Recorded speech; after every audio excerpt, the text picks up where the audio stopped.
Gente, a minha história com a espinha bífida começa mais ou menos há uns 4 anos atrás, quando eu tive o primeiro caso, né, vindo de um grande amigo, para falar a verdade, um professor que eu tive em relação ao ultrassom, que foi o Dr. Flávio, que trabalha lá em Itapemirim. Então agradeço muito, grande parte do que eu sei em ultrassom, foi ele que me iniciou e depois eu fui buscando conhecimento. E ele me presenteou com o primeiro diagnóstico de mielomeningocele, que eu acompanhei, né, e que nós encaminhamos para São Paulo, né. Foi o primeiro caso que foi para São Paulo meu, foi operado no Santa Joana pela equipe do professor Moron. Então acompanhei tudo desse caso. Eu fui no aniversário de primeiro ano da Gabi. Essa mãezinha é muito amiga, ela é irmã de um grande amigo meu, então se tornou muito amiga minha. Então eu acabei tendo mais contato, né, com toda essa questão de cirurgias que teve que fazer depois que nascer, todos os procedimentos, como é que estava a evolução dela. Depois, com a expertise do primeiro caso veio o segundo, o terceiro, e semana passada a gente teve o quarto caso que eu tive, diagnóstico meu de mielomeningocele, e passamos aí pela cirurgia em Campinas. As coisas foram evoluindo, né? A gente teve o primeiro caso a ser operado no Hospital Vera Cruz, em Campinas, foi um caso meu, né? Foi o Otto, que nasceu um bebezão gigante, nasceu enorme, e eu fui me interessando mais por estudar a questão de cirurgia fetal. Como eu falei no início, eu não sou fetólogo, não sou obstetra, né? Eu trabalho com ultrassom e tenho minha especialização em medicina fetal. Então eu acompanho as cirurgias mais para ficar ali no ultrassom, ajudando a monitorar o feto. Não entro em campo cirúrgico, né? Não entro na questão cirúrgica. Em alguns procedimentos da cirurgia fetal, quando eu tenho alguma paciente, eu acabo auxiliando, né? Dependendo de quem tiver na cirurgia, mas não tenho papel de cirurgião. Isso é importante definir, que às vezes as pessoas elas confundem, entendeu? A cirurgia de espinha bífida evoluiu muito, né? A equipe que a gente trabalha já tem mais de 300 cirurgias. O professor Moron é conhecido aí internacionalmente por ser um dos percussores da cirurgia fetal e no Brasil um dos primeiros a ter tantos casos e ter tantos estudos em relação à questão da cirurgia da mielomeningocele. Em geral, a cirurgia fetal também evoluiu bastante, a gente conseguiu já fazer mais procedimentos de outras malformações. Eu não gosto muito de trazer temas de malformação para o Instagram, só que eu acho que é muito importante a gente falar sobre a espinha bífida para difundir essas informações, porque existe uma fase muito boa para se fazer a cirurgia. Se essa fase passa, não tem como mais operar, o bebê tem que ter um tamanho, existem protocolos para que essa paciente entre em espera para a cirurgia, então não é toda paciente. Tem a questão do peso da paciente, tem a questão se esse feto tem alguma síndrome ou não, a extensão da lesão, quando é uma lesão alta demais, na coluna torácica já não é possível, né? Algumas lesões cervicais também são mais difíceis, mas no geral a espinha bífida é um defeito de tubo neural, né? O tubo neural ele começa a se fechar ali no primeiro trimestre, as causas são infinitas, não tem uma causa muito certinha em relação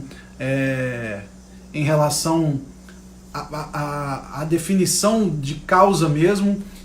Uma das causas que a gente sabe é a questão da obesidade, alimentações fracas em folato, porque o folato tem um papel muito importante no fechamento do tubo neural. Eu desativei comentário, pessoal, porque senão eu não consigo falar e ler o comentário ao mesmo tempo, eu fico desatento. Depois a gente reativa e eu abro as perguntas também no final. Então, por isso também a gente bate muito na tecla da questão da reposição, né, do metilfolato. Por exemplo, esse último caso que a gente operou era uma paciente que teve a primeira gestação normal, a segunda teve uma acrania. A acrania também faz parte dos problemas de fechamento de tubo neural. Esse bebê acrânico foi a óbito, né, foi interrompida a gestação, porque não evolui. E na terceira gestação, a médica dela entrou em contato comigo quando ela estava mais ou menos com 6 para 7 semanas, e a gente usou uma dosagem maior do que a habitual de ácido fólico. Usamos aí de 4 a 5 miligramas, né? A dosagem habitual é de 400 microgramas. Só que provavelmente deve ser uma paciente que tem uma mutação do MTHFR, então não converte o ácido fólico em metilfolato, né? Então, mais um motivo da importância da questão do metilfolato. É uma coisa que eu bato muito na tecla com vocês. É importante se preparar para engravidar, para evitar essas complicações, essas malformações que são muito graves, né? Os bebezinhos que têm problemas no tubo neural, problemas relacionados à espinha bífida, o diagnóstico pode ser feito ainda no morfológico de primeiro trimestre. A gente já vê sinais indiretos quando avalia o sistema nervoso central do feto, né? E depois confirma no morfológico de segundo trimestre. Então é importante a gente ter uma noção, quando eu falo do morfológico de primeiro trimestre, e essa semana eu já falei isso algumas vezes, né? Olha a importância de um exame. A gente tem um exame que vai nos dar um mapa sobre a sua gestação de risco para pré-eclâmpsia. A gente tem um exame onde eu já avalio algumas estruturas do cérebro do bebê que podem me falar, opa, tem algum probleminha aqui, preciso reavaliar esse feto com 16 ou até com 22 no morfológico de segundo trimestre. Então, é muito importante a gente divulgar essas informações, né, para as pessoas conscientizarem de fazer um bom morfológico de primeiro trimestre. Não é somente medir a TN, não é medir TN mais dupla, é fazer um morfológico que avalie o sistema nervoso central do bebê e que consiga descartar sinais de malformações que estejam ligadas à mielomeningocele, né? A gente tem a mielomeningocele, temos a meningocele, temos a Hax-Kiss, isso a gente vai falar na live de terça-feira, que é um pouquinho mais específico, mas todas essas estruturas, todas essas malformações são defeitos do tubo neural. E o tubo neural não se fecha no primeiro trimestre, e com isso não existe a formação dos corpos vertebrais posteriores. Aquela pontinha da coluna que a gente vê no final da coluna, aquilo não se forma. Então não tem aquela parte óssea, não tem a parte muscular, e a coluna fica exposta. Além da questão da coluna ficar exposta, a medula, a gente chama de medula ancorada. Então a medula fica presa lá embaixo. Isso eu consigo ver no morfológico de segundo trimestre, quando eu vou medir a altura do cone medular. Então, o final da medula a gente olha no morfológico de segundo trimestre. E quando esse cone medular está muito baixo, a gente já pensa em algum problema. O que acontece na mielomeningocele? A medula fica presa e puxa o cerebelo, que é uma estrutura que a gente tem aqui na nuca do bebê. E isso é como se eu puxasse um ralo e tampasse o escoamento do líquor, né, que é o líquido, né, que tem dentro da cabeça do bebê. Como isso é tampado, todo o líquor que é produzido no cérebro do bebê não consegue escoar para a medula. E aí faz o que o pessoal chama de hidrocefalia. Nós na fetal chamamos de ventriculomegalia, né? Essa ventriculomegalia a longo prazo pode lesar o cérebro do bebê, e se esses bebês já nascem com uma ventriculomegalia importante, eles têm que passar por uma derivação ventrículo-peritoneal, né? Colocar uma válvula que vai da cabeça ao abdômen. Esse é o problema, e por isso a gente faz a cirurgia. Muitas pessoas às vezes acham que a cirurgia é feita para o bebê andar. Não é só para o bebê andar, mas também para o bebê ter uma qualidade cognitiva melhor, uma qualidade neurocognitiva melhor, e não evoluir para uma válvula que é muito grave, né? E também pode favorecer vários problemas de meningite, problemas de evolução cognitiva. Vou chamar a Thaís para a gente já dar início. A gente vai falar mais aí durante. Thaís, boa noite, entra aí, estou te convidando. Vou apresentar a Thaís também. Thaís é mãe do Miguel, não é uma paciente nossa, mas é uma paciente que passou por todo esse processo de cirurgia fetal, todo o processo de mielomeningocele, e hoje ela vai trazer um pouquinho essa experiência para a gente. Boa noite! Boa noite! Tudo bem? Olha o Miguel aí! Ei, cara! Tá lembrado de mim? Uhum. A gente bateu um papo outro dia, né? Tá faltando dente aí, bicho? Roubaram o dente? Na verdade, um monte, ó. É um monte? Deixa eu ver. Caraca! Tá esse daqui, ó. Esse E esse aqui tá mole já? sabe que é esse? Tá faltando dois, né? O daqui e o daqui. Mas você tá bonito, viu? Tá bonito. Esse daqui, ó. Gente, essa é a Thaís, esse é o Miguel, né? Thaís, mamãe do Miguel, passou por esse esses probleminhas aí que a gente vai abordar hoje. Thaís, se apresente para o pessoal que está seguindo aí. Oi, gente, boa noite. Meu nome é Thaís. Thaís, você tem quantos anos? Eu tenho 28. E eu tenho 6. Ai, você tem 6. Tem que perguntar para ele também, gente. É. E o parto do Miguel, você tinha quantos anos, então, calculando? Quando eu engravidei, eu tinha 21. 21 para 22. Bem jovem, né? Bem É. jovem. Então, vocês conseguem observar que não é só um problema ligado à idade, né? Não tem uma ligação muito forte à idade materna, como outros problemas que a gente pode ter dentro da medicina fetal. Thaís, como é que foi o dia aí hoje? Tranquilo? Tranquilo, muitas terapias, né? Miguel Tá chovendo, chegando. tá frio? Tá frio. Aqui Você em mora- São você Paulo. mora onde? roupa de frio. Ah, você tá com frio aí, né? Eu também tô com Não. roupa de frio aqui, ó. Aqui tá frio. Isso, tá encapuzado. Tô encapuzado. É isso aí. Frio em Aí São vocês Paulo. moram onde? A gente mora em Rio Claro, interior de São Paulo. Rio Claro, muito bom. Então vamos começar. Vamos começar com as perguntas, que a gente tem uma longa jornada aí de perguntas e a Thaís topou fazer esse desafio de falar sobre isso, né? Então vamos lá. Thaís, conta para mim, o que você sabia sobre a mielomeningocele antes de engravidar? Nada. Nem sabia o que era mielomeningocele. Tanto é que quando a médica falou o nome, eu falei, o quê? Mielo o quê? Não consegui É nem isso, né? Ela bem meningocele. Hoje o Miguel sabe tudo sobre mielomeningocele. hoje ele tá esperto. Mas já tinha ouvido falar sobre espinha bífida, alguma coisa nesse sentido? Nunca. O seu primeiro contato com esse nome foi no diagnóstico do Miguel. Foi. Muito bom. E como é que foi a questão da suplementação de ácido fólico? Você se preparou para engravidar ou acabou acontecendo e você foi pega de surpresa também em relação à gestação? Não foi planejada a minha gravidez, foi supetão, aconteceu. E quando eu descobri, com 8 semanas, eu descobri, e eu só fui à médica acho que com 12. Então já não adiantava mais tomar ácido fólico. Sim. Cheguei a tomar uma semana, mais ou menos, e aí logo em seguida descobri a malformação, então não deu tempo. Você chegou a fazer morfológico de primeiro trimestre? Fiz todo acompanhamento. Só que no primeiro morfológico não foi diagnosticado. Não foi diagnosticado. Gente, isso que ela falou sobre morfológico de primeiro trimestre é muito comum, né?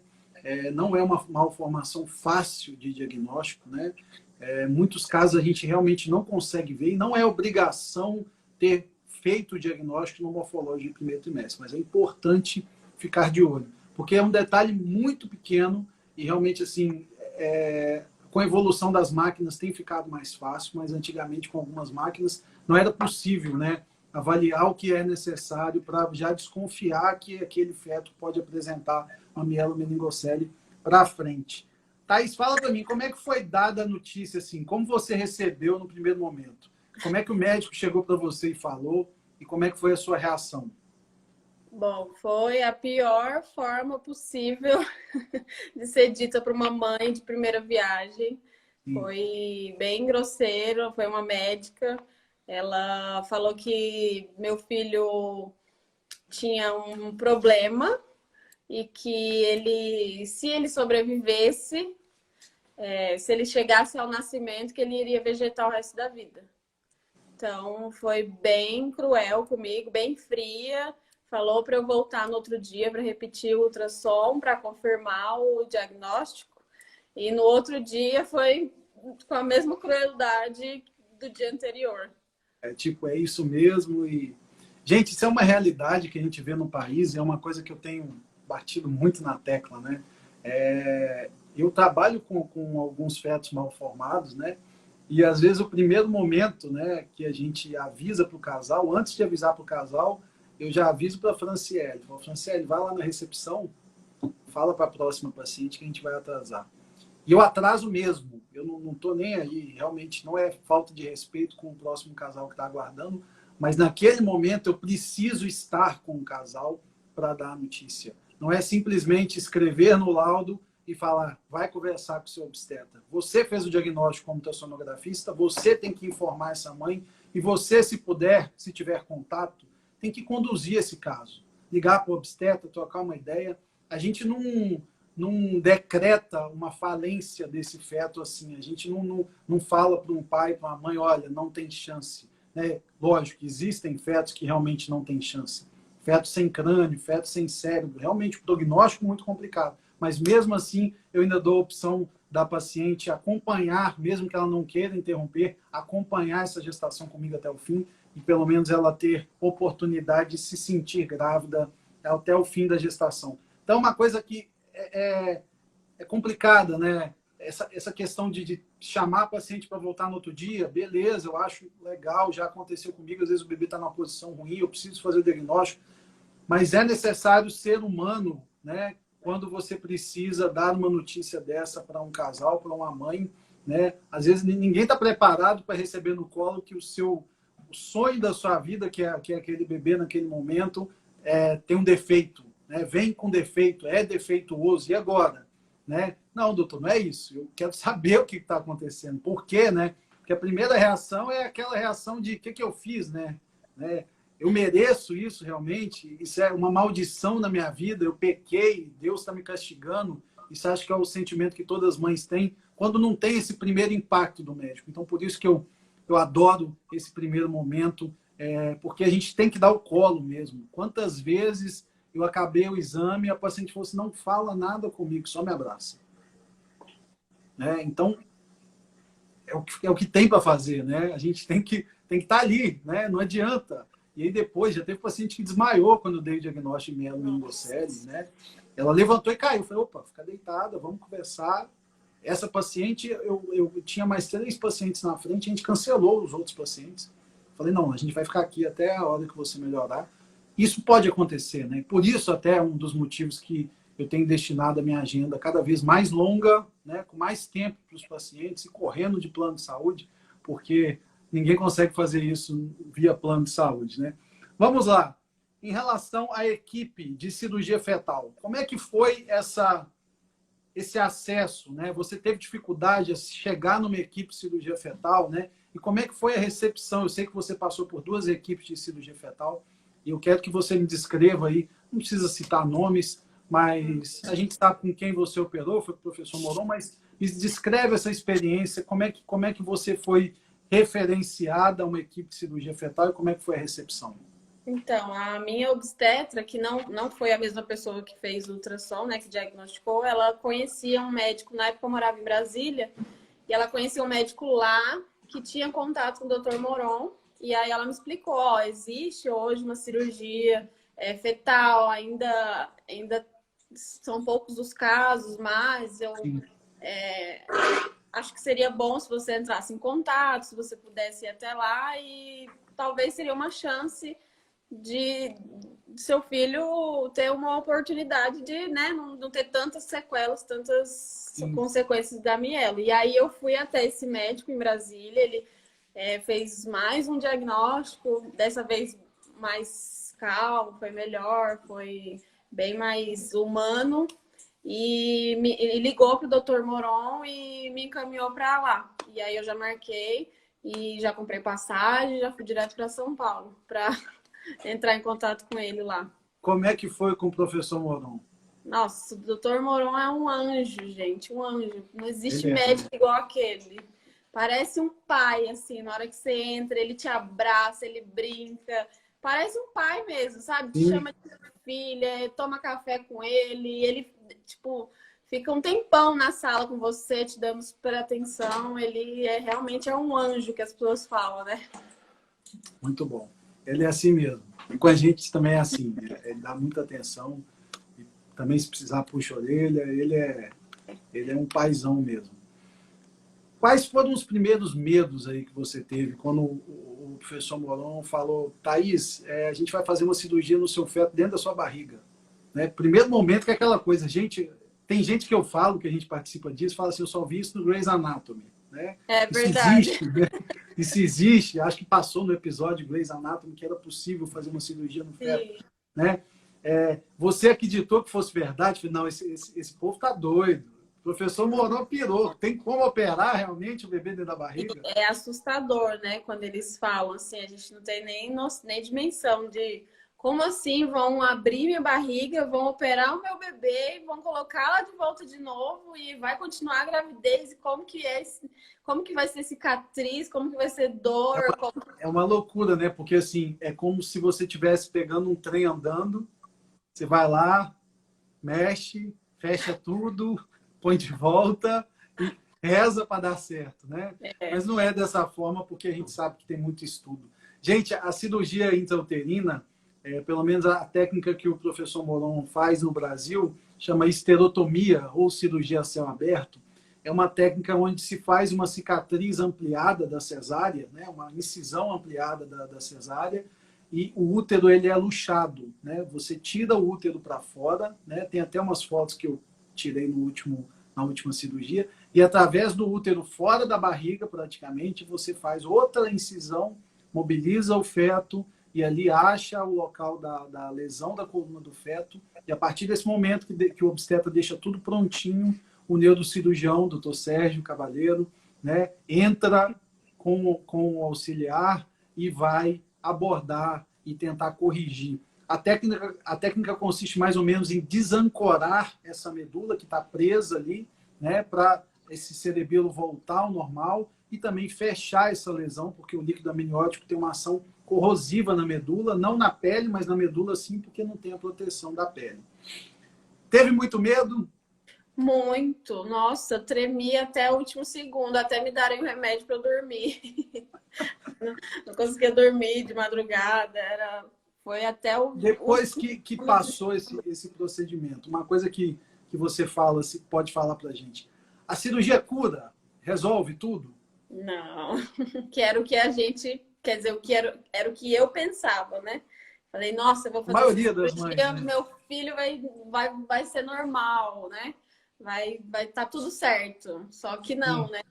É isso que hoje eu tento explicar para as mães quando elas vêm até mim. Ah, eu tô desesperada, eu preciso fazer essa cirurgia de qualquer jeito porque eu quero que meu filho seja normal. E não é bem assim, né? Hoje eu sei que, graças a Deus, graças à cirurgia, o Miguel ele não desenvolveu a hidrocefalia, que é o ganho, né, da cirurgia. E que no início a gente acha que não, ele vai voltar a andar, a perninha vai voltar para o lugar, e não é bem assim. É isso que a gente tenta mostrar para as mães hoje. Isso é legal conscientizar. Como eu disse no início, né, gente?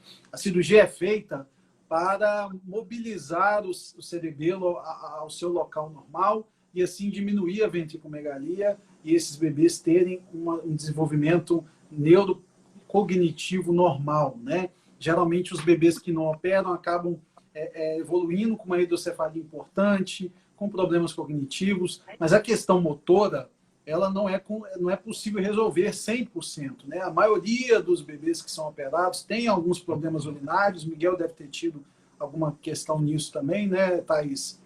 Questão da urina, né, fisioterapia, às vezes alguns passam ainda por outras cirurgias para a questão de esfíncter urinário, né? Por conta do tamanho da lesão, da altura da lesão. Então, isso depende muito de cada tipo de lesão. Mas a cirurgia ela é muito efetiva e comparado nos últimos trials, é uma cirurgia que ela se mostrou com uma diferença de 50% a 60% de melhora em relação aos bebês que não operaram. Né? 50% a 60% dos bebês não evoluíram para uma derivação ventriculoperitoneal, que é muito grave. Né? Então, com a cirurgia intrauterina, a gente não tem perda cognitiva, né? Então, isso que é importante, né? Você vê que o Miguel tá aí conversando, brincando, falando do dente. Lógico, tem, né? Tem as limitações motoras, que isso ele tá iniciando, tá lutando, né? Tá fazendo fisioterapia. Tá de pé aqui. Ei, tá piscando aí, né, cara? Ele Isso deve pôr fogo em casa, hein? Nossa, dia inteiro. Foi fogo na casa. Fala para mim, como é que funciona a questão da cirurgia, né? Como é que foi para você? O que falaram para você? Ó, a gente vai te operar, né? A gente tem uma idade excepcional. A partir do momento do diagnóstico, que você foi lá com o professor Moron, você chegou a fazer outros exames? Não, eu não fiz exame nenhum. Ele só olhou mesmo, fez um morfológico e já me encaminhou para eu dar entrada na papelada. Já Sim. marcou a cirurgia já para antes das 27 semanas, né? Que era o Isso que é correto. ideal, a gente ter uma noção. Por isso que a gente fala muito do diagnóstico precoce, gente. Se eu tenho um diagnóstico com 22 semanas, dá tempo, né? A maioria dos planos de saúde não cobrem esse procedimento, né? Porque esse procedimento só pode ser realizado em hospitais onde existe já o protocolo de mielomeningocele, né? Tanto que a gente conseguiu expandir isso para o Vera Cruz em Campinas, com a ajuda aí do professor Ximenes. Então, a gente iniciou a questão em Campinas depois da experiência que o professor Moron tinha já no Santa Joana. Então, tudo tem que funcionar muito bem, porque não é só ir lá e fazer a cirurgia. A gente precisa de uma UTI muito boa, a gente precisa de uma experiência da neonatologia muito boa. Então, tudo funciona muito cronometrado nessa cirurgia. Eu não sei se você tem acesso a essa informação, mas a cirurgia de mielomeningocele é mais ou menos 120 minutos. Nossa, É muito rápido, é. porque é uma equipe de mais ou menos 8 médicos que estão ali em campo, mais o pessoal que está fora, que tem o Stefano, geralmente fica no ultrassom monitorando o feto, eu que fico ali olhando tudo quando é caso meu. Então, são muitos médicos trabalhando ao mesmo tempo. A gente gostaria muito que isso fosse disponível no SUS. Já existem algumas equipes que estão trabalhando e fazendo essa cirurgia no SUS, mas ainda é uma cirurgia difícil pela questão do cronograma dela e da equipe. Após a cirurgia, Thaís, como é que foi o acompanhamento? Você saiu do centro cirúrgico, foi para UTI. Foi. Fiquei 2 dias na UTI, os piores dias da minha vida, mas os melhores também, né? Porque eu já sabia que meu filho tava bem e que eu também estava bem, porque eu fiquei com muito medo de... Falei, nossa, gente, e se eu morrer nessa cirurgia? Porque acontece, né? Esse pensamento na cabeça da gente. Mas na hora que eu acordei, que eu vi que tava tudo bem, que eu passei a mão, falei, nossa, tô operada e meu filho também. Ele tá aqui. Ele tá aqui, foi maravilhoso. E aí eu fiquei 2 dias na UTI e depois mais 10 no semi-intensivo. Pra tentar... Gente, o grande problema do pós-cirúrgico, né? Que existem muitos medicamentos que não podem ser usados, né? Para evitar a contração, né? A gente tem uma cicatriz no útero, né? Então, se existe uma contração muito forte, pode abrir essa cicatriz e ter um trabalho de parto prematuro, uma ruptura de bolsa. Então, realmente, as primeiras 24 horas são muito complicadas. Existe uma limitação muito grande de medicamentos e a paciente sente dor mesmo, né? Uma dor complicada, né? É uma cirurgia grande e tem que tentar suportar, né? Não é fácil. Tem que ser forte, viu? Porque dói muito, mas depois a gente esquece. Que bom. Thaís, você se sentiu incapaz em algum momento? Eu acho que pelo fato de eu morava em Brasília e eu fiquei em São Paulo todo esse tempo, foram acho que 5 meses, mais ou menos, durante todo o processo. Chegou um momento assim que eu me senti, que eu achava que eu não ia dar conta, que eu sentia muita falta da minha família. Pesado, né? Era muito pesado, eu ficava sozinha e eu não podia sair de casa, né? Porque a gente tem que ficar de repouso absoluto. Então, chegou uma época que eu tava muito mal, que eu falei, eu não quero mais, eu quero ir embora daqui. E eu achei que eu não ia dar conta. Foi, acho que só esse momento mesmo. Depois... No seu caso, o parto foi em São Paulo, você não chegou a voltar? Foi em São Paulo, no Santa Joana, com a mesma equipe. Sim. Em alguns casos, a gente até consegue, né, quando tem algum colega da fetal, que a paciente volte para a cidade de origem, isso, faça o monitoramento da cicatriz pelo ultrassom até o horário do parto, né? Mas em outros, às vezes, quando não tem, a paciente acaba ficando no local da cirurgia. Eu acho que por ter sido... ainda estava com poucas pacientes, né? Aí acho que era melhor eu ter ficado mesmo lá. Sim. Até que a minha bolsa estourou, né? Não foi... O parto foi com quantas semanas? 35. E aí, nasceu? E agora? Foi uma correria, porque esse menino não aguentou ficar na barriga. Depois de 10 semanas que tinham feito a cirurgia, ele nasceu.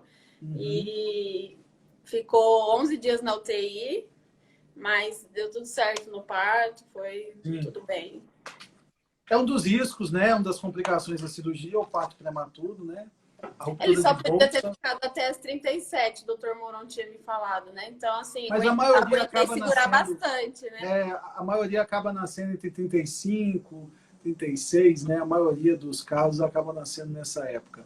Muito bom. E me fala uma coisa, depois que nasceu, você foi para casa, né? Agora, eu tenho um bebê que fez o diagnóstico de mielo, passou em cirurgia, né? Como é que foi a evolução com o tempo, né? Hoje está muito bem, mas a gente provavelmente sabe que você passou por uma barra, né? No caso das limitações, né, as derrotas, as vitórias que você teve após o diagnóstico. Como é que foi isso? Primeiro ano do bebê em casa. Foi muito confuso porque eu não sabia por onde começar. Eram muitos exames, exame de bexiga, exame na cabeça, exame na perninha, exame no quadril e assim, eu tava perdida. Então, comecei a ir correr atrás de arrumar o pezinho, porque ele nasceu com um pezinho virado para trás, né? Uhum. E aí comecei por aí. Depois tive o diagnóstico da bexiga neurogênica, que aí foi outro baque depois que eu recebi a notícia da mielo, o segundo baque maior para mim foi esse. Foi porque eu tava naquilo de que meu filho não ia ter nada, né? Resolveu. Resolveu. Quando eu soube que tinha bexiga neurogênica, tinha intestino neurogênico, que o quadril dele era luxado, que isso iria dificultar o andar dele. Então, foi um processo bem doloroso esse Ele primeiro ficou ano. pélvico durante a gestação e estava sentado? E agora? As perninhas dele estavam assim, para cima. Então não, ele devia estar cefálico mesmo. E aí você foi achando, teve facilidade aí de achar os profissionais que você precisava? Como é que foi esse primeiro momento? Não, lá em Brasília, infelizmente, é escasso. Lá para achar, eu tive que ir para o Sara primeiro, que não foi uma experiência muito boa, mas não veio ao caso essa parte. Mas assim, lá eles arrumaram o pezinho torto dele e aí me encaminharam para certos médicos. Quando eu fui descobrir que o quadril dele era luxado, me colocaram um fraldão nele. E aí depois eu descobri que não adiantava usar esse fraldão, porque o quadril dele não foi formado. E aí, Sim. você vê, era tanta coisa, eu achava que estava tudo bem. Mas não. Aí é um monte de informação a mais depois que nasce. O primeiro ano foi bem complicado. Entendi. E depois, com o tempo, as coisas vão se organizando, né? Você já sabe os profissionais, Aí hoje ele terapeuta. acompanha com todos os médicos em São Paulo. Sim. E aí eu procurei médicos que fossem especialistas em mielomeningocele, porque aí era mais fácil, né? Tinha um encaminhamento correto para tudo. Já tinha mais experiência, né? Fala para mim, você recomendaria cirurgia fetal para as mães? Com certeza. Eu falo que se eu engravidasse de novo, se eu tivesse outro filho com mielo, eu faria novamente a cirurgia. Todo mundo fala, você é doida? Eu falo, gente, mas mudou a vida do meu filho. Sim. Tudo bem, ele não anda ainda, ele teve sequelas, mas hoje a qualidade de vida que ele tem, eu tenho certeza que é muito melhor do que se eu não tivesse feito. Talvez até aquele diagnóstico que a primeira profissional te deu, se realmente não tivesse feito a cirurgia, ela poderia até estar falando a verdade na questão de ser uma criança acamada, ser uma criança totalmente dependente, né? Uma criança cheia de sonda, cheia de máquina, porque isso realmente pode acontecer dependendo do grau da lesão que o bebê tem na coluna. Então, isso tudo que você passou valeu a pena. Com certeza, faria tudo de novo. Isso é muito bom. Gente, a gente foi até rápido nas perguntas, né? Foi, né? Até legal. Eu separei uma última pergunta. Nervosismo, eu fico nervosa. Nada. Você fala super bem. Eu separei uma última pergunta, que é uma coisa que eu tenho na minha cabeça, assim, depois de alguns casos, eu estou muito novo ainda em relação a mielo, só que eu sinto que a gente tem um papel na Terra, né? E um papel, às vezes, é tentar ajudar algumas pessoas a terem uma vida perto da vida normal, né? E às vezes Deus usa a gente realmente para poder ser a ferramenta disso, e nós, profissionais de saúde, somos usados mais ainda por conta disso, né? Eu separei uma última pergunta assim, você trabalharia ajudando outras mães? Porque aqui em Vitória, todo diagnóstico que eu faço, eu ligo para a primeira mãe, do primeiro caso, e falo assim, Dani, recebe essa pessoa para mim. E ela é uma pessoa maravilhosa, e ela fala, Flavinho, agora, né? Já é íntima, e isso tem ajudado muito. E eu acho que o que tem faltado no nosso país em relação a mielo, já existem algumas associações, mas falta ainda a conscientização do diagnóstico, falta ainda uma mãe ajudar a outra, né, passar informação depois do diagnóstico, porque as pessoas, quando ficam sabendo, elas não têm noção de nada, não têm noção como acontece, não têm noção se o bebê vai ficar normal, não tem noção dos riscos da cirurgia, como é feita a cirurgia, e assim, parece que o mundo desaba quando a gente passa com a mãe. Então, essa questão de você tentar ajudar outras mães e criar uma linha mesmo de pensamento, uma linha de acolhimento no Brasil, seria uma coisa muito importante. E isso a gente, com rede social, hoje em dia, é muito fácil, né? Eu acredito que você já faça isso, né? Aí, quando as pessoas te procuram. O Instagram te deu uma visibilidade para isso, e eu gostaria muito que você trabalhasse nessa causa quando você puder. A gente está quase encerrando aqui, tem mais 1 minuto e 50. A gente vai voltar para responder algumas perguntas que eu vou abrir, mas com certeza eu gostaria de te pedir esse favor, né? Se você puder fazer pelas outras mães, é muito importante. Divulgar sempre a informação que você faz, porque é um momento de muito medo nas mães, né? E a gente tenta melhorar a situação, mas nada supera uma mãe falando para a outra, olha, já passei por isso, vale a pena, vai dar certo, e nós estamos aqui. O meu caso aconteceu isso, né? Eu achei uma mãe que veio, me ajudou e hoje eu tô aqui. Isso é muito bom, né? Isso é muito bom. Porque a experiência do outro vale muito pra gente, né? Sempre teve um primeiro ali que passou por tudo, e essas pessoas têm que passar para frente, né? Até a questão dos médicos também, né? Olha, esse médico faz exame lá, porque ele consegue dar uma olhada nisso melhor, já tem mais experiência. A mielomeningocele, eu já peguei vários casos com 34 semanas, 35 semanas, que já não tem mais como operar. Isso é muito triste para mim. Eu fico extremamente chateado de não poder mais ajudar, não poder indicar uma cirurgia, né? Esse bebê nasce, outro dia nasceu aqui no hospital, ninguém tinha conseguido ver, bebê muito grande, né? Então era difícil, o colega também às vezes não tem tanta experiência, fez um morfológico, não viu nada, e depois o prognóstico é muito complicado quando tem que se fazer a cirurgia depois que nasce, né? E aí vem todos os problemas que a gente falou. Gente, vai encerrar aqui, 22 segundos. Thaís, já te agradeço, foi legal demais, né? E agora a gente vai para a parte das perguntas, vamos ficar aí mais uns 20 a 30 minutos, porque tem muita mãe aqui que às vezes quer fazer pergunta para você e para mim. Então a gente parte aí para as perguntas. Está encerrando aqui, pessoal, vou deixar gravado no IGTV.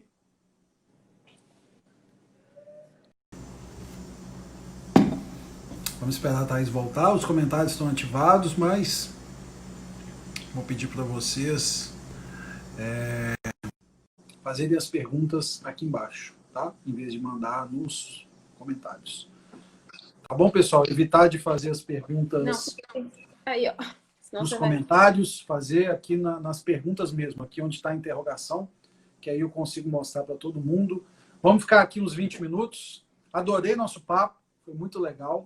Muito obrigado mesmo, né? É muito legal a gente bater em cima dessa tecla, tentar conscientizar as mães do diagnóstico precoce. Isso é muito importante da questão da programação cirúrgica. Tem uma pessoa aqui que eu adoro, que é a Vanusa, que é uma mamãe que já passou por isso, um diagnóstico nosso. O Otto, né? O Otto é lindo demais. Foi um dos bebês maiores que já nasceram do professor Moron. Enorme, bebê gigante. Nasceu com quase mais de 3 quilos, não foi, Vanusa? Nossa! Muito grande. Nasceu mexendo as perninhas. Meu Deus! Ela me manda foto dele direto. A Vanusa ainda me pregou uma peça, né? O dia que ele engatinhou a primeira vez, ela filmou e me mandou. Eu não parava de chorar. Falei, Jesus! Falei, para com isso, mulher! Mas é muito legal a gente acompanhar essa evolução, né? O professor Renato Ximenes está aqui. Muito obrigado. Muito obrigado, professor. Terça-feira estamos juntos aí para conversar sobre o tema. Renato é um dos influenciadores aí da minha carreira na medicina fetal, foi um dos mestres aí que eu tenho em relação à medicina fetal, uma pessoa que eu me espelho muito. E a gente não conseguiu fazer a live porque o Instagram estava falhando, mas terça-feira que vem a gente vai falar. Obrigado, professor, boa noite. Gente, pode fazer as perguntas aqui, ó, na interrogação, que aqui no tema, isso, aqui nos comentários fica mais difícil.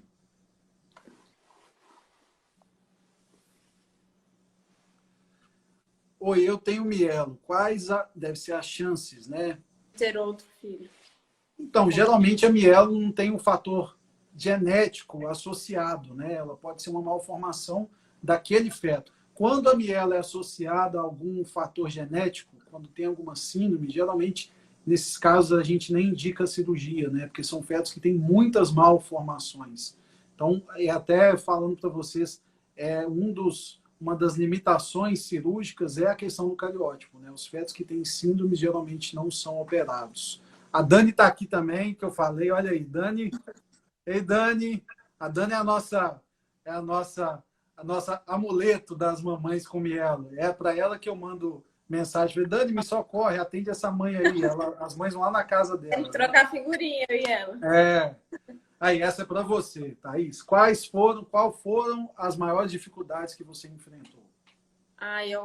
Como eu falei, eu acho que foi a parte de ficar longe da minha família, de ficar sozinha. E eu fiquei sozinha num lugar onde eu tinha pessoas que eram conhecidos meus, não eram meus amigos. E assim, eu estava na casa deles, invadi o espaço deles.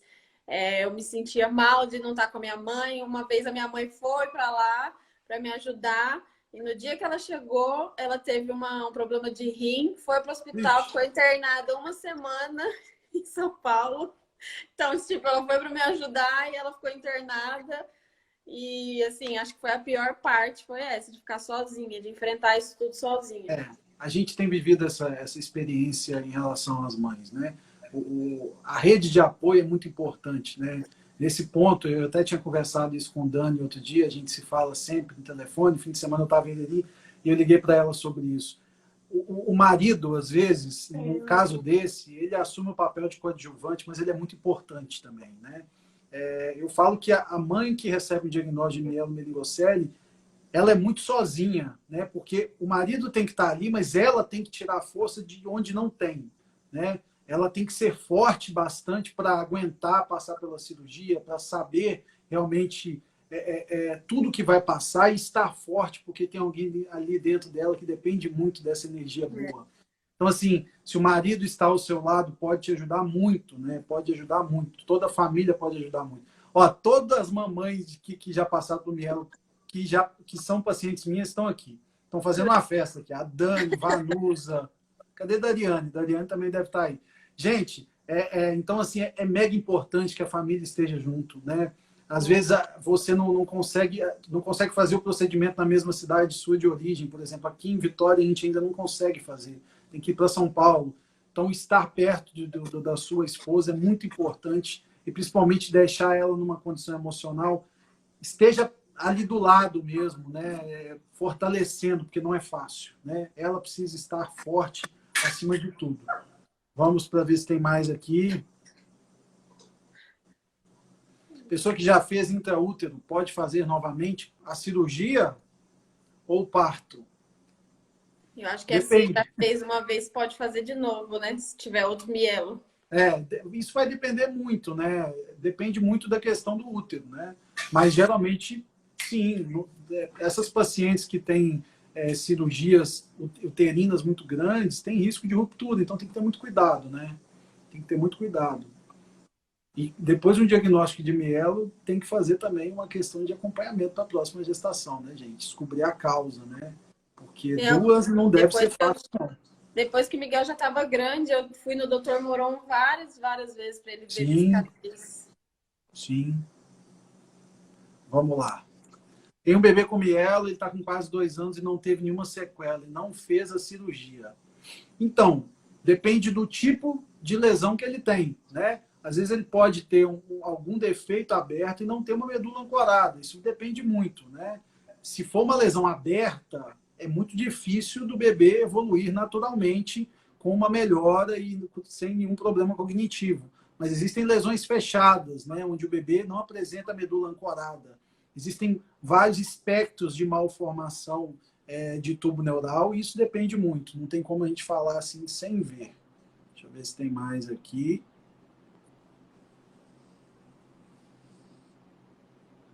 Essa aí é mais para você, ó. Ah, não, é para mim. Indica a cirurgia que tem ampliação da bexiga, ela elimina o uso de fraldas. Bom, pessoal, essa questão cirúrgica pós-natal não é tanto comigo, é mais com o urologista, né? E aí depende de cada caso. A gente da Fetal não tem como falar se é indicativo ou não os procedimentos para melhoria da qualidade de vida da criança, né? Vamos ver se tem mais aqui. A questão do ferro, depois da mielo, nunca mais tive uma taxa de ferro normal. Será que sua alimentação também está normal? Né? Tem que avaliar o ponto de vista metabólico seu, como é que tá. Mas o fato de você ter tido um bebê com mielo não vai alterar o seu metabolismo, né? Mas sugiro que você faça aí um bom check-up em relação a isso. Manda pergunta aí, gente.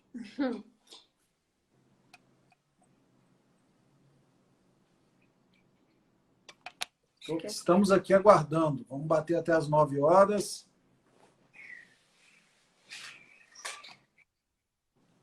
E o Miguel está na escola? Como é que está essa parte escolar? Agora tá tudo online, né? Por aqui, em todos os lugares. Mas ele tá bem, já tá no primeiro ano. Se dá super bem com as outras crianças. As crianças adoram ele, empurra a cadeira dele para lá e para cá. É uma diversão. Mas e a evolução de aprendizado dele, como é que é? Então, eu acredito que o Miguel seja um pouquinho atrasado nessa questão em relação às outras crianças. Eu não sei se tem a ver com a mielo, né? Porque eu não fiz ainda exames, mas o Miguel ele tem algumas características de autismo. Então, talvez ele tenha um pouquinho de atraso nessa questão de aprendizado, mas ele é muito inteligente. Sim. Essa é para você, Thaís. Doutor Macedo indicou ampliação da bexiga para o Miguel? Não indicou. E eu fui no doutor Macedo até acho que ano passado.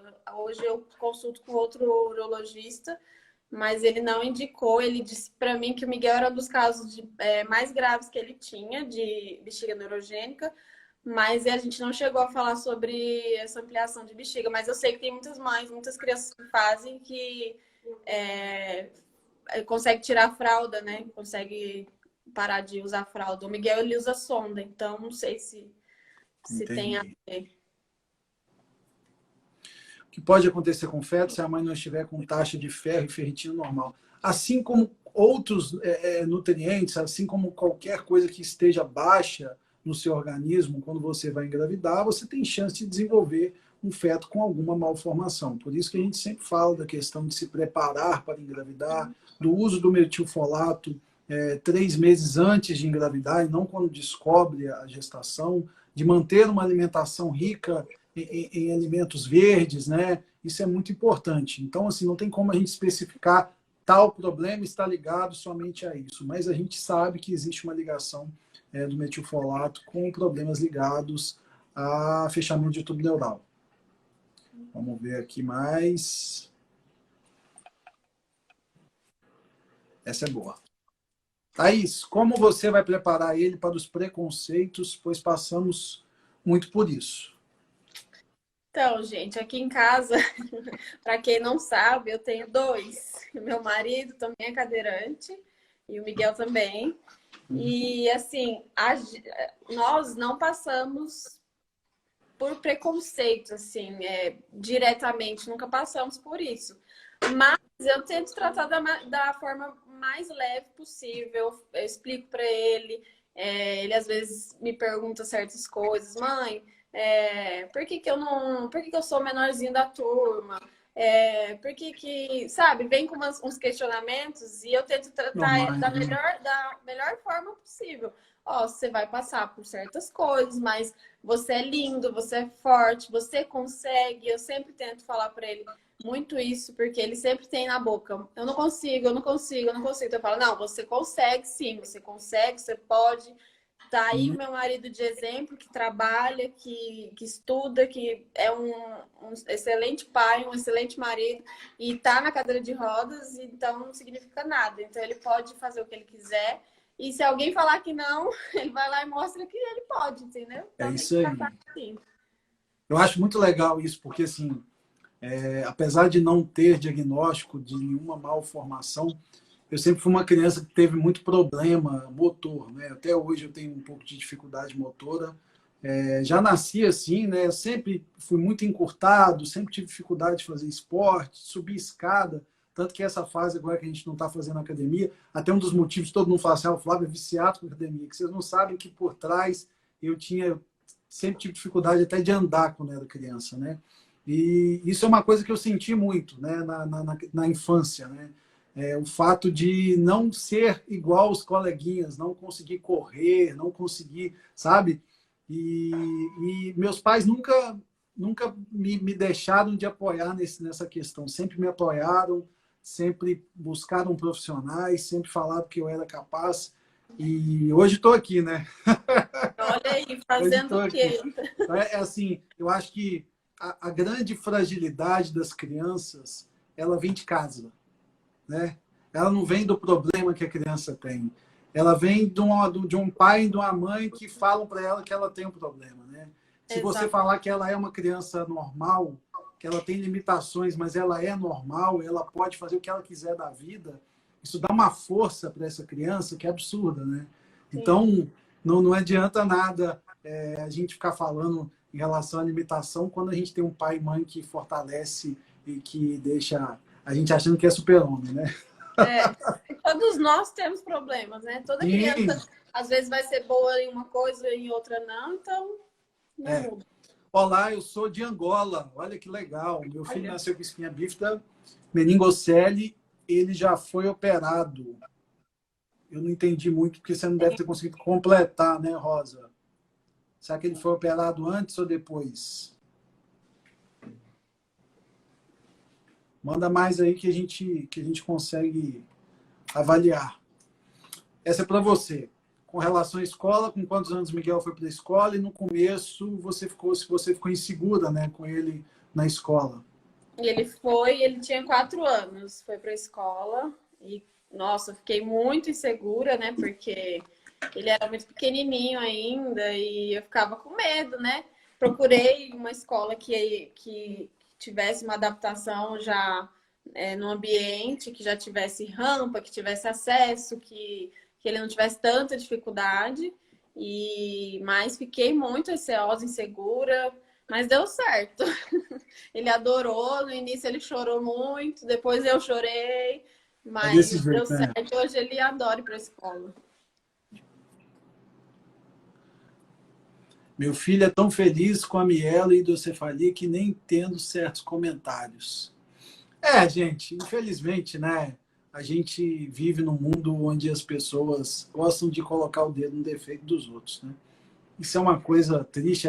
Eu acho que foi até um dos motivos que eu fiquei conhecendo a Thaís. Eu ia falar isso agora. A minha secretária, ela, sem ser a Fran, a Flor, ela me mandou o Instagram, um print do Instagram da Thaís, que tinha uma pessoa criticando muito a história dela, né, e o filho dela. Mas, assim, eu acredito que tudo nessa vida tem um resultado de tudo que a gente faz, sabe? E as pessoas que fazem isso... Eu acho que tudo que as pessoas criticam na gente é porque elas não são capazes, né? Eu sempre pensei dessa forma, sabe? Tudo que a pessoa te critica é porque ela não consegue fazer. E ela vê você fazendo e ela não tem força para fazer isso porque ela é fraca mesmo, entendeu? Então, existem pessoas fracas nesse mundo e a única forma dela causar barulho ou chegar até você e te atingir é te criticando. Isso é uma coisa que já me afetou muito, assim, as pessoas me criticarem, né? Hoje, para falar a verdade, eu toco minha vida, né? Eu acho que quando as pessoas criticam a gente é porque a gente está aparecendo, a gente está incomodando.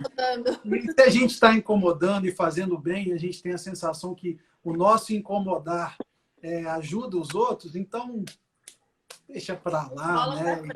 Que realmente as pessoas que criticam muito são muito infelizes, né? Falta muito nelas. Então, elas têm que atingir alguém, têm que atrapalhar alguém.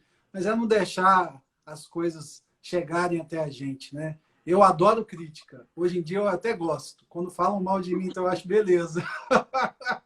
Fala mesmo. Fala que a gente gosta. Ai, ai. Vamos ver se tem mais uma. Ei, Miguel, já vou liberar sua mãe, tá? Sempre ouvi falar que o uso de células-tronco poderiam ajudar a bexiga neurogênica. Você tem já recebeu alguma notícia sobre isso?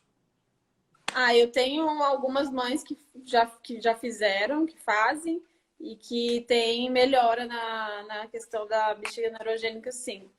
Não é, eu sei que o caso de células-tronco ainda não como que fala? Não é regularizado, né? Regularizado, né? Mas eu já ouvi falar, sim, de casos que tem melhora. Uma coisa legal sobre células-tronco, que já tem sido estudado, a gente estava até conversando sobre isso com o professor Moron na cirurgia, é a injeção de células-tronco intraútero, né? Após o diagnóstico de mielomeningocele. É um estudo que já está sendo feito e que daqui a uns anos, talvez daqui 20, 30 anos, a gente tem até essa terapia, né? Com células-tronco intraútero para algumas malformações.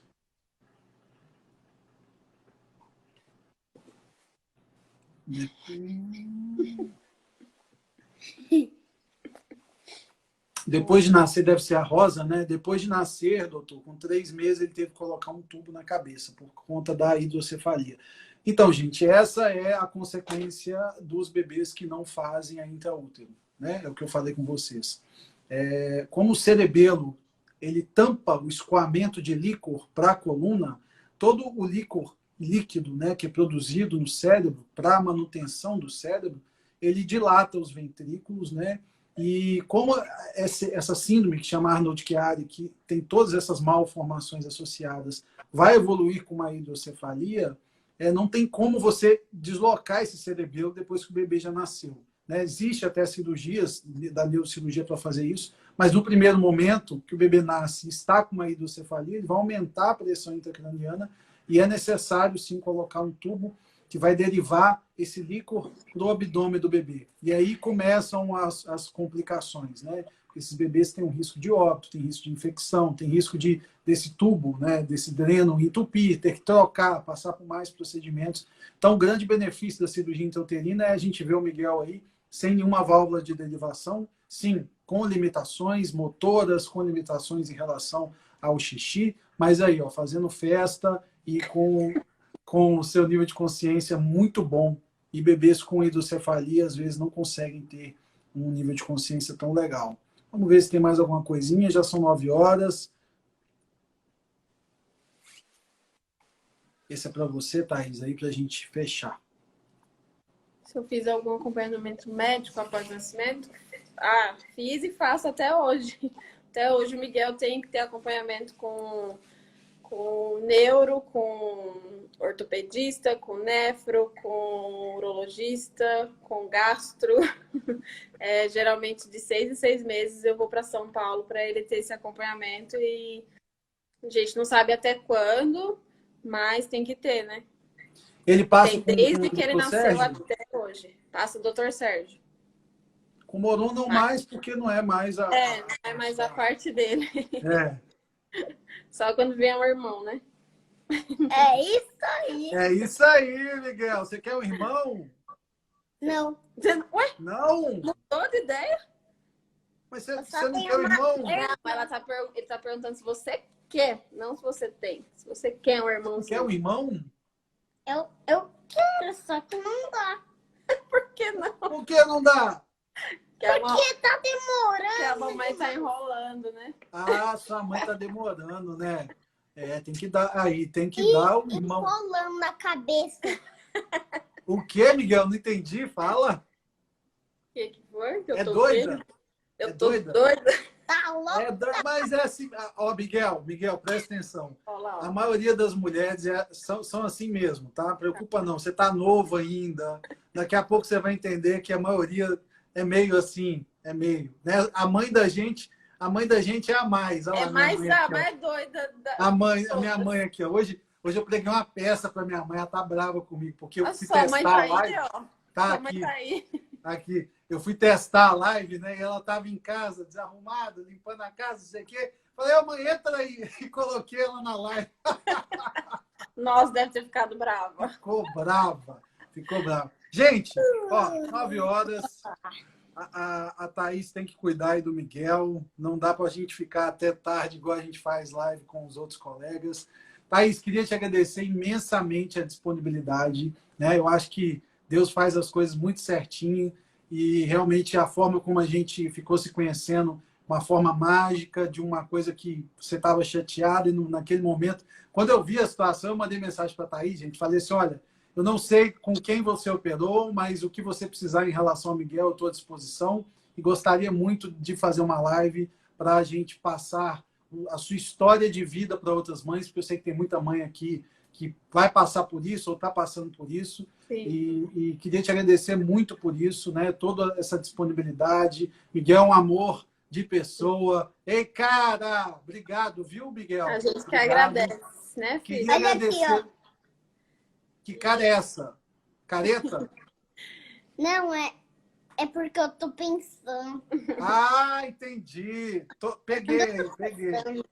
Tá Obrigada pensando. pelo convite. E as mães que estiverem assistindo, que quiserem me mandar mensagem, sempre que você tiver também alguém que você pode me mandar, que eu estou à disposição Pode aí para deixar. ajudar. Vou mandar. Pessoal, muito obrigado quem esteve aí com a gente até agora. Foi muito legal, né? Semana que vem, terça-feira, temos uma live. Espera aí que nós vamos fazer uma foto. Espera aí. Terça-feira que vem temos uma live com o Dr. Renato sobre cirurgia fetal, né? Bem mais específico. E agora eu vou tirar uma foto aqui, vou desativar os comentários para a gente... Espera aí, deixa eu chegar perto aqui. Que esse negócio... Vou tirar daqui. Espera aí. Baixa esse braço aqui. Aí, faz o coração. Espera aí, vamos fazer assim. Deixa eu tirar isso daqui. Espera aí, gente. Deixa eu me arrumar aqui, que esse negócio estava no pedestal, é difícil. Mas como é que eu vou tirar? Eu vou ter que sorrir É só. verdade. Vai, faz aí o coração, Miguel. Dá um sorriso. Opa, muito bom. Vou postar no meu Instagram. Gente, muito obrigado. Boa noite. Boa noite para todo mundo. Tchau, gente. Terça-feira temos live. Thaís, Miguel. Tchau para você, cara. Tchau, muito gente. obrigado, Obrigada, viu? Ó, força aí, hein? Sempre. Tá bom? Tchau, gente. Tchau, obrigada.